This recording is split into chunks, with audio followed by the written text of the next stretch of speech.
All right, now for the first chest exercise, I'm going to demonstrate flat bench dumbbell press. I do it a little bit differently than most people to get some more core engagement. So as I lower down, instead of having my feet on the ground, I keep my feet together and elevated, come to the starting position. And again, just like every other exercise, I always start with a few really slow reps, especially on the eccentric, on that lowering portion. Feel a nice stretch, push up and squeeze. This prevents you from getting a deep arch in your back and keeps your core engaged. Somebody taught me this years ago, and I do pretty much 80 to 90% of my sets like so. But if you want to put your legs down, that's fine. The whole idea is to do slow, controlled eccentrics. This is for injury prevention and to maximize time under tension, building more and better quality muscle mass. And then once you've gotten a few good reps and you got the form dialed in, feel free to throw in some more explosive reps.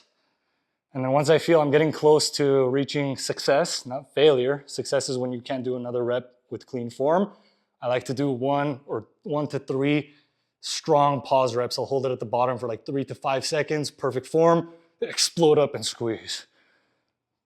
Pause at the bottom, full stretch, up and squeeze. And then put the weights to your thighs. Come to standing, dumbbell bench. And also make sure you, over time, throughout your workouts, switch up the variation and hit some incline as well for that upper chest. Same concept, nice and slow on the way down, pause, explode up. Now you'll notice most of the time, I don't fully lock out.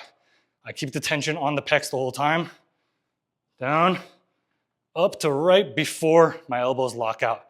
This way the weight is on my pec the entire time. Now that's dumbbell bench.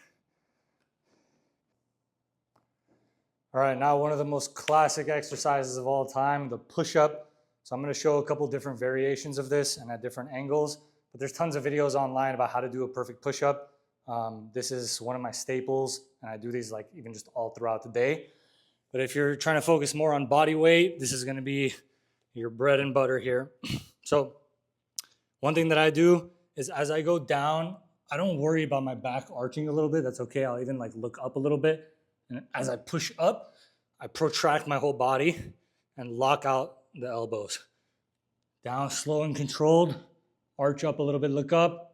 As you press up, hollow hold, engaging your whole body, your shoulders, your core, your legs, all strong and engaged. Now, there's different grips. You can go close grip to get some more shoulder and front delt activation. You can go a little bit extra wide.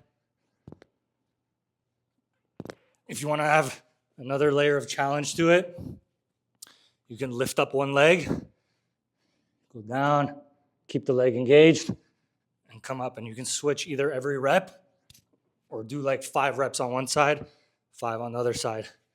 Now the last variation I'll show, I really like to add these in here, is putting the feet elevated on something, either a bench, or I like the ball because it adds another layer of instability.